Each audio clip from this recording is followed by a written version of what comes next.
चला मित्रांनो, पुढचा प्रश्न कोणता आहे? 5वा प्रश्न. कंचे भागू बेव. काय रे दादा? कंचे भागू बेव ह्या नियमानुसार जायचंय. कंचे भागू बेव म्हणजेच काय बघा, इथं बाजूला लिहितो मी. कंचे भागू बेव ह्या नियमानुसार जायचंय. नियम काय सांगतो? पहिले कंस सॉल्व्ह करा. ओके, पहिले कंस सॉल्व्ह करून घेऊ. कंसामध्ये तो काय सांगतोय? भागाकार आहे का? नाहीये. गुणाकार आहे का? आहे. पहिले गुणाकार सॉल्व्ह करा. सायचोक 16 वजा 24 वजा 2.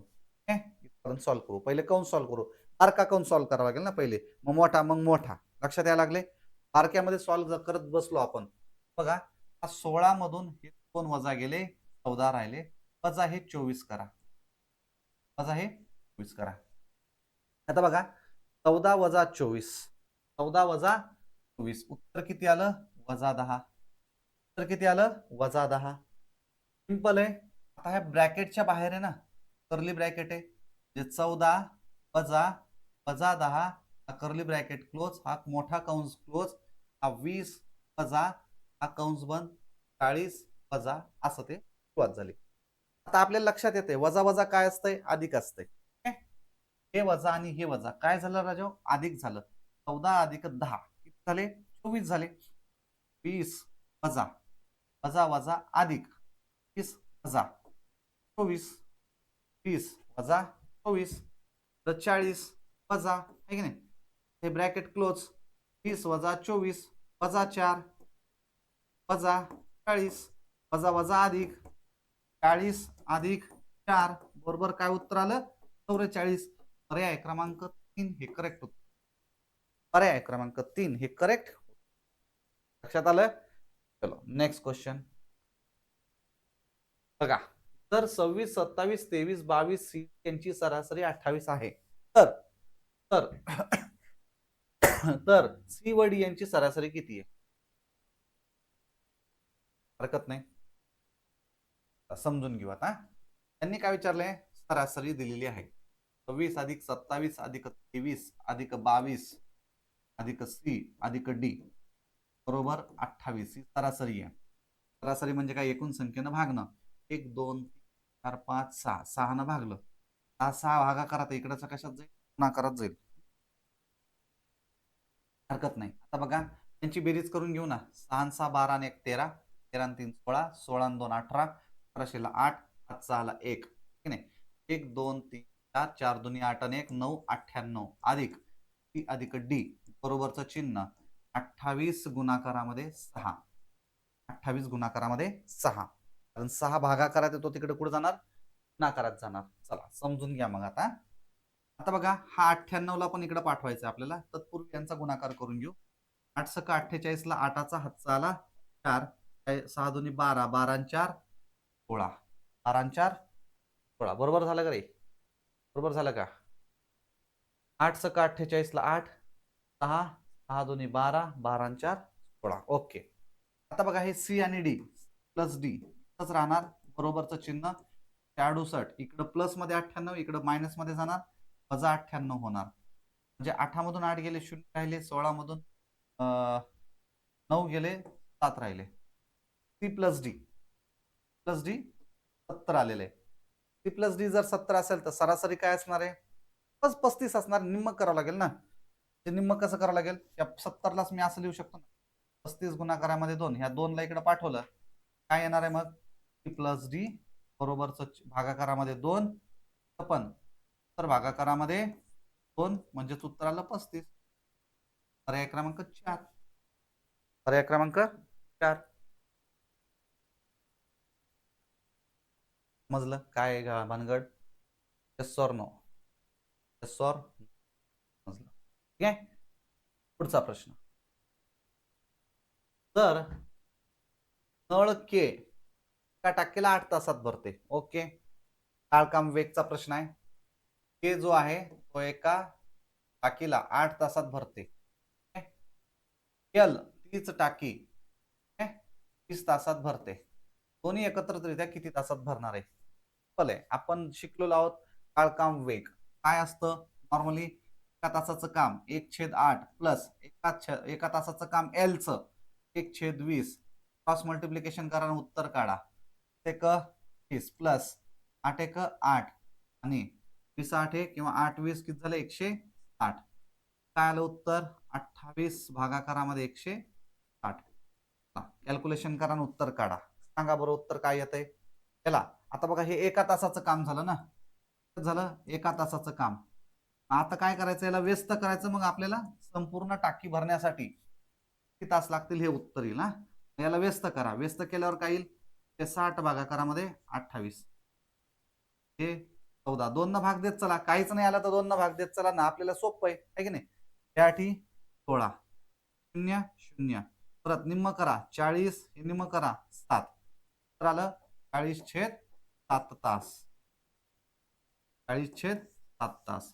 पर्याय क्रमांक 4 40/7 तास. काळकाम वेग मध्ये आपल्याला माहिती आहे. किंवा डायरेक्टली तुम्ही करू शकतात ना राजा. डायरेक्टली फॉर्म्युला काय वापरायचा XY भागाकारामध्ये x अधिक y.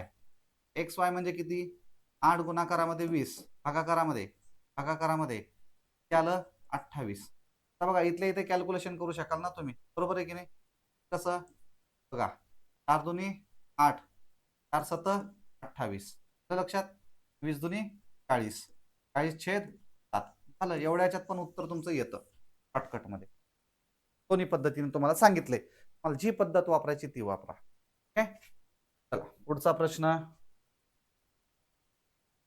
तर एक कार 50 किलोमीटर प्रति तासाने 150 किलोमीटर अंतर कापते तर त्याला पूर्ण अंतर कापण्यासाठी किती वेळ लागेल. सिंपल गोष्ट आहे राजा. एका तासाला किती आहे बोला. एका तासाला 50 आहे 50 किलो ना. हे काय 50 किलोमीटर प्रति तास आहे की नाही. मग याचा अर्थ 150 किलोमीटर चालण्यासाठी किती 150 किलोमीटर चालण्यासाठी सांगा. 150 भागाकारामध्ये 50 0 0 कॅन्सल 5 त्रिक 15 तास लागतील. सोपा प्रश्न आहे. परीक्षेत आलेला प्रश्न आहे. मी काय मनान घेतला का नाही. SSC GDच्या परीक्षेत आलेला प्रश्न आहे.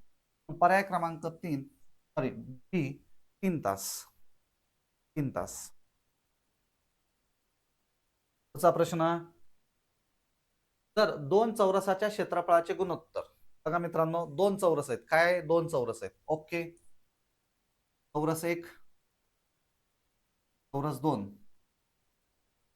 त्यांच्या क्षेत्रफळाचं गुणोत्तर दिलंय 16:9. हे क्षेत्रफळ झाला. गुणोत्तर 16:9 दिलेलं आहे. मला सांगा बाजू जर काढायची ठरली समजा गुणोत्तरावरूनच अंदाजे तर हे 16 आहे ना म्हणजे 4चा वर्ग बाजू 4 आली. 9 आहे ना म्हणजे 3चा वर्ग म्हणजे 9 आलाय. कारण चौरसाचं क्षेत्रफळ काय सांगतंय. चौरसाचं क्षेत्रफळ हे सांगतंय बाजूचा वर्ग. काय सांगतंय बाजूचा वर्ग. बाजूचा वर्ग जर केला बाजूचा वर्ग केला की क्षेत्रफळ येतं. 3चा वर्ग 4चा वर्ग आला की नाही क्षेत्रफळ. तर एकदा जर बाजू माहित पडली आपल्याला तर आपल्याला त्याच्या परिमितीचं पण क्षेत्रफळ काढता येईल ना. लक्षात यायला लागले. परिमितीचं पण क्षेत्रफळ काढता येईल आपल्याला. बाजूचा वर्ग जर काढता आलं तर परिमितीचं क्षेत्रफळ काढता येईल. म्हणजे बघा काय नेमकं आता भानगडा. परिमिती सांगा. परिमिती म्हणजे काय 4 बाजू असतात चौरसाला आहे की नाही आणि समान असतात. 4 न गुणायचं कुणाला बाजूला. परिमिती म्हणजे काय 4 गुणाकारामध्ये बाजू फॉर्म्युला आहे. पहिल्या चौरसाची परिमिती किती आली 4 गुणाकारामध्ये 4 16 4 गुणाकारामध्ये 3 12 म्हणजे 16 जसे 12 हे त्याचं उत्तर आहे. पर्याय क्रमांक 4 16 जसे 12. काही लोक 12 जसे 16 लिहितील पण त्यांनी तसं नाही विचारलं. पहिलं आणि दुसरं अनुक्रमे आहे बरं का. त्याच्यामुळे 12 जसे 16 येणार नाही. ठीक आहे 12 जसे 16 येणार नाही. चला पुढचा प्रश्न.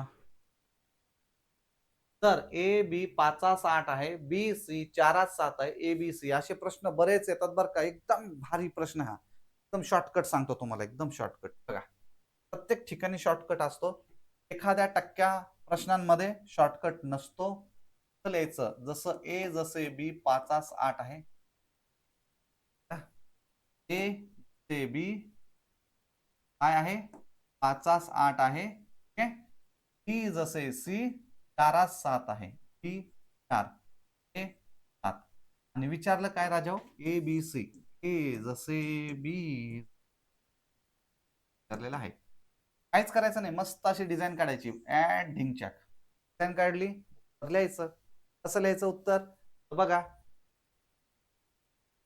5 गुणाकारामध्ये 4 5 चोक 30, 4 गुणाकारामध्ये 8 8 चोक 32, 8 गुणाकारामध्ये 7 8 7 50. आता इथं हे उत्तर इथं दिसतंय का नाही. मग आपण याला संक्षिप्त रूप द्यायचं. संक्षिप्त रूप कसं देणार, सगळ्यांना निम्म करत चला. ना तोच पर्याय आहे आपल्याकडे, आहे की नाही. निम्म केलं हा 10 आला, त्याला निम्म केलं हा 16 आला, त्याला पण निम्म केलं हा 28 आला. अजून निम्म करत चला, अजून निम्म केलं 5 आला 8 आला हा 14 आला. 5 8 14 हे त्याचं उत्तर यायला पाहिजे. आहे का पर्याय क्रमांक? यस, पर्याय क्रमांक सी 5 8 14 आहे. मित्रांनो, SSCGD मध्ये जे प्रश्न येत आहेत ना ते आपण घेत आहोत, हे लक्षात घ्या. ओके, कदाचित असं होऊ शकतं व्हिडिओ जो आहे तो व्हिडिओ लांब होईल म्हणून 15-15 मिनिटाची व्हिडिओ किंवा 20-20 मिनिटाची व्हिडिओ मी टाकत जाईल. तर तुम्हाला संपूर्णपणे SSCGDचा अभ्यास आपल्याला अभ्यासायचा आहे तर तुम्ही बूस्टर अप या ॲपवर तुम्ही येऊ शकतात. तर अप हे लिहिलेलं आहे खाली, प्ले स्टोअरवर जायचं.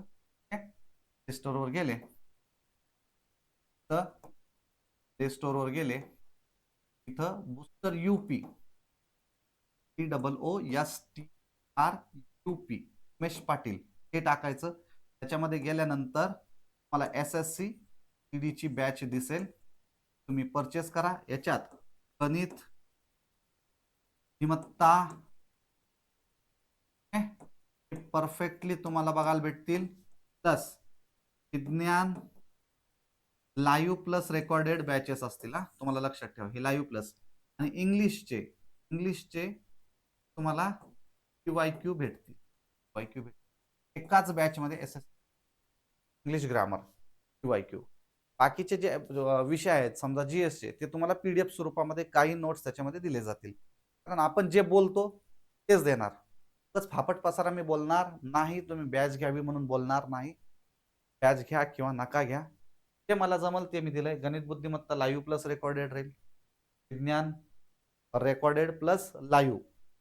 रेकॉर्डेड घेतले कारण बरेचसे रेकॉर्डेड व्हिडिओ तुम्हाला बघायला भेटतील विज्ञानाचे. तसंच इंग्लिशचे काही PYQ मला व्हिडिओ स्वरूपात बघायला भेटतील. चे काही पार्ट्स आहेत PDF स्वरूपामध्ये. अतिशय नगण्य अशा तुम्हाला फीस मध्ये SSCGD ची बॅच दिली. चलो, आता इथं आपण थांबत आहोत. लेक्चर मध्ये भेटणार आहोत. जय हिंद.